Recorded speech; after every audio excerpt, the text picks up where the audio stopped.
Olá, meus queridos e amados irmãos em Cristo. Que bom é poder falar com vocês através desse vídeo. E hoje eu quero falar sobre o que é salvação.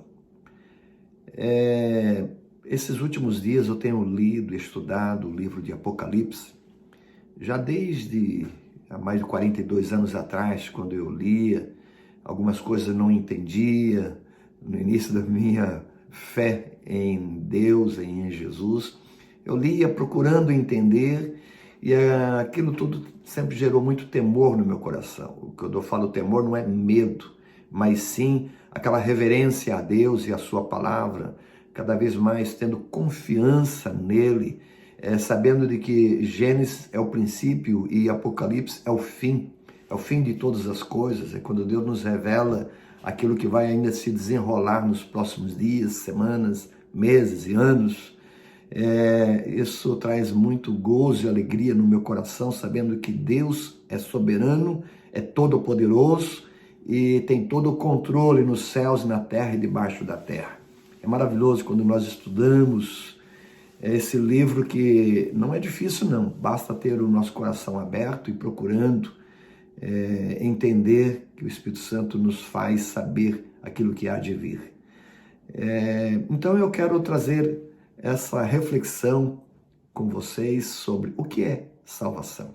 Então, antes de eu ler o texto da palavra de Deus, que está lá em 2 Pedro, no capítulo 2, versículos 18 a 22, eu quero falar sobre apenas uma reflexão de uma situação de alguém nadando no mar da vida, com seus ventos contrários, com as grandes dificuldades, procurando sobreviver a todo custo e as suas forças se acabando, e nisso já quase indo ao naufrágio, quase indo ali a sucumbir, quando um barco se aproxima e lhe oferece salvação, lhe oferece ali um escape.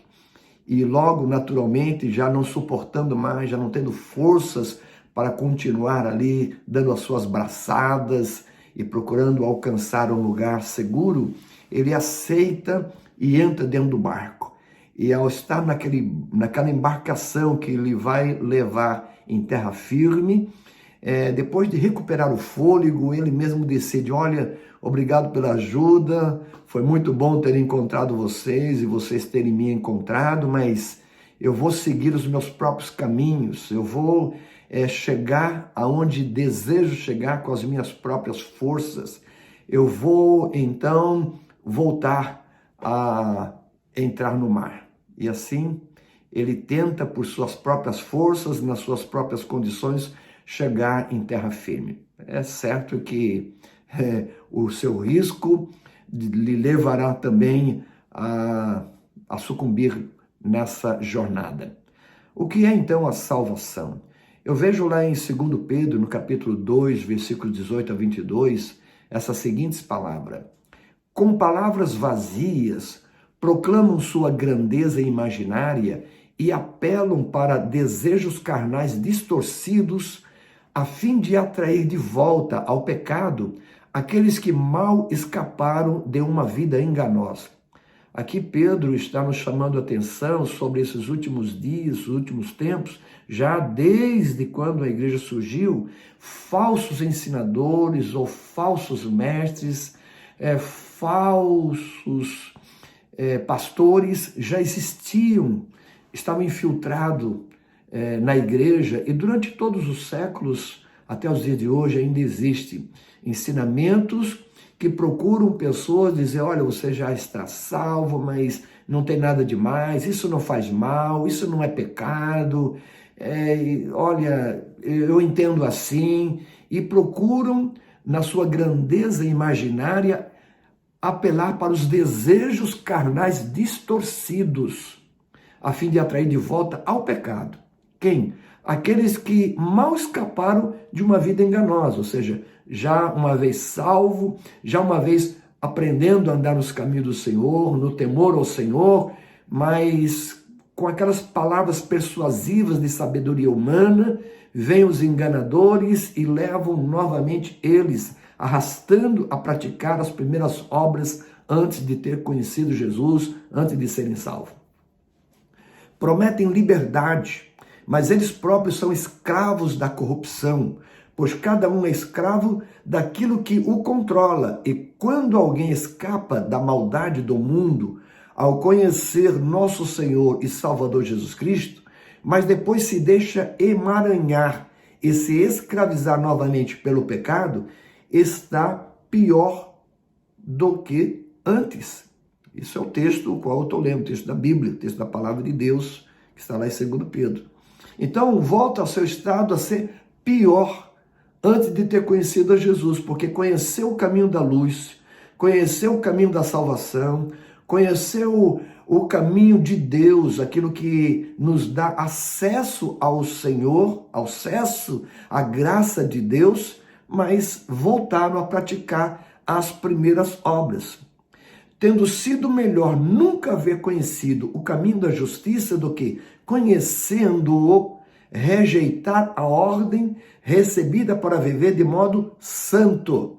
Sede santo, como vosso Pai Celeste é santo.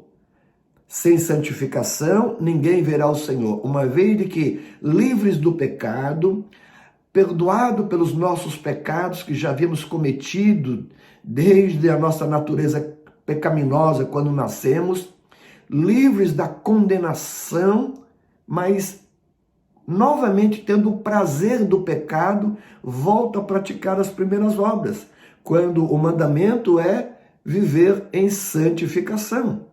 Nele se confirmam os provérbios: o cão volta a seu próprio vômito e a porca lavada volta a revolver-se na lama.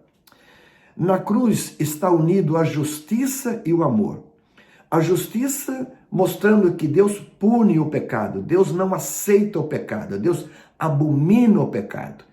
E o amor porque no seu próprio Filho, o qual entregou por amor a nós, ele puniu o pecado, então mostrando o seu amor por nós, onde Jesus levou sobre si a nossa culpa. E ali os nossos pecados foram punidos em Jesus Cristo. Quando nós deveríamos ser punidos, Jesus recebeu a punição em nosso lugar. Então estamos salvos quando aceitamos a punição de Jesus como sendo a nossa. A morte de Jesus como sendo a nossa. Estamos salvos, louvado seja o nome do Senhor. Ele nos tirou do mar da vida, onde nós procuramos com as nossas próprias forças, nossos próprios recursos, chegar à terra firme. Ele nos colocou nele próprio, em Jesus, e nos deu a salvação, nos podendo conduzir ao lugar eterno em Deus, no lugar seguro, no Porto Supremo. Mas quantos desses, ainda enganados, atraídos, engodados, voltam a praticar as primeiras obras, voltam a fazer o que antes reconheceram ser pecado, arrependidos, confessaram-se a Jesus, receberam o perdão porque abandonaram o pecado, mas depois na sua caminhada voltaram no seu estado primário, na mesma situação. É como aquela que Jesus disse assim, que uma vez de que alguém é liberto da opressão maligna ou da possessão maligna e a casa fica vazia, se não for cheio do Espírito Santo, cheio do conhecimento de Deus e da vontade de servir a Deus e de obedecer os seus mandamentos, que não são pesados, nos são prazerosos, ele volta ao seu estado pior do que antes, porque aquele espírito que saiu dele, o espírito de desobediência, de rebeldia, espírito de vontade própria, quando saiu dele, ele sai por lugares áridos e não encontrando onde ficar, volta com 7 outros espíritos piores. Encontrando a casa vazia, ele adentra. E o seu estado torna-se pior do que quando antes da sua conversão. É isso que está dizendo, o cão volta ao vômito, ao seu próprio vômito, ou a porca lavada ao espojador de lama. É o seu lugar, gosta de pecar. Ah, estou salvo. Então, uma vez que considera-se salvo, volta a praticar sem nenhum constrangimento as primeiras obras, com enganos, sem uma reverência a Deus, sem um temor a Deus. Eu quero ainda ler um texto que quando Jesus, ele lá no tanque de Betesda, encontra um homem enfermo já por 38 anos, sem ter quem o conduzisse à cura, né? Aquele milagre que acontecia uma vez ou outra. Jesus disse para ele, né, queres ficar são? E ele explica lá, olha, não tem ninguém que me faça isso, que me leve ao tanque no momento que a água ali está para produzir o milagre. Aí Jesus tão somente diz a ele, né, levanta-te, toma tua cama e anda. Isso nos faz recordar também, naquele momento, quando 4 homens levaram um paralítico que estava ali numa maca e abrindo o telhado da casa onde Jesus estava com a grande multidão, desceu ali aquele homem enfermo e Jesus então disse para ele que seus pecados lhe são perdoados. E quantos ali ficaram indignados, falaram, mas quem é esse? Só Deus pode perdoar pecados. Mas foi ali que Jesus disse assim, olha, para que saibais que o Filho do Homem tem poder para perdoar pecados, ele, dirigindo-se ao paralítico, disse, levanta, toma tua cama e anda. E imediatamente o paralítico assim o fez, mostrando-lhe que essas palavras que Jesus disse para este também, que estava ali no tanque de Betesda, esperando o seu milagre, Jesus estava dizendo também, olha, eu perdoo os seus pecados. Levanta, toma tua cama e anda. Foram as mesmas palavras.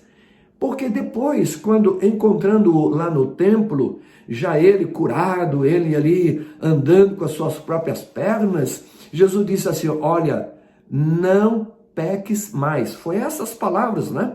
A mesma palavra, Jesus encontrando no templo disse, eis que já estás são, não peques mais, para que não te suceda alguma coisa pior. Então, nós fomos salvos para preservar a nossa salvação.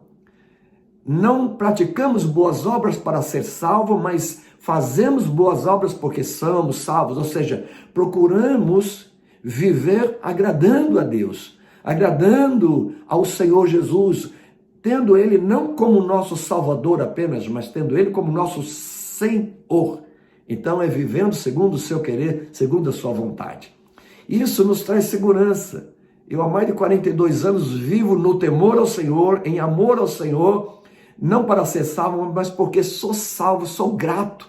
Sou muito grato a tão grande salvação que veio a mim e a minha casa, a minha família, a minha esposa, meus filhos, meus netos. Sou grato e por isso vivo nesse temor. Eu vivo no reconhecimento de que muito em breve, Ele haverá de chamar o meu nome e irei ao seu encontro, no arrebatamento, juntamente com a igreja, ou antes, no dia e na hora que Ele quiser assim me chamar. É isso que Paulo entendeu também. Disse que, quanto a ele, estava crucificado com Cristo e agora já não vivia para si, mas vivia por amor àquele que primeiramente o amou. Então eu amo a Jesus. Você também deve amar a Jesus, e quem ama, respeita. Quem ama, se submete. Quem ama, obedece. Quem ama, procura viver em conformidade com a vontade daquele a quem ama. Eu amo a minha esposa, procuro viver da melhor forma com ela, e ela me ama, procura viver da melhor forma comigo. Nós vivemos em comum acordo, assim nós com o Senhor, em comum acordo. Não vivemos para pecar. O pecado já não tem mais domínio sobre nós. Aquele que se deixa enredar pelo pecado, ele se sujeita a ele é escravo dele. E olha, o pecado será punido. Não tem como. Deus não poupou nem o mundo passado, antes o destruiu com o dilúvio, não poupou os anjos que pecaram. O próprio apóstolo Pedro, no capítulo seguinte, o capítulo 3, ele fala muito sobre isso. Mas hoje eu não quero falar sobre isso, eu quero falar só assim, uma vez salvo, preserve essa salvação em amor a Deus, vivendo para Ele, vivendo com temor, mas com muito amor, com muita graça, Viva intensamente essa vida para que outros percebam que você é um homem ou uma mulher de Deus, que vive para a glória de Deus, que você não é um sal insípido para ser pisado, mas você é uma testemunha fiel para glorificar a Deus, para viver agradando ao Senhor, porque Enoque viveu de tal forma agradando ao Senhor, que o Senhor o tomou para si, para que ele não conhecesse a morte. Bem-aventurado aqueles que esperam o Senhor de tal maneira e de uma tal forma de que o Senhor tome prazer para tomá-lo para si, para levá-lo para si, para que não vejam a morte. Que assim Deus te abençoe, que Deus te conserve, fuja do pecado. O pecado será punido. Foi punido em Jesus, não para que nós vivêssemos em pecado, mas para que nós possamos saber de que o pecado, ao culpado Deus não tem por inocente, então o pecado será punido. Mas se alguém peca por alguma infelicidade, algum descuido, algum acidente ou incidente no percurso, arrependa-se rapidamente e abandone esse pecado, para que a misericórdia de Deus permaneça sobre a sua vida, a graça do Senhor se manifeste na sua vida e esse dia que está chegando, você possa ir ao seu encontro feliz, louvando e adorando ao Senhor. Que Deus te abençoe e até uma próxima, Deus nos permitindo, em nome de Jesus. A paz.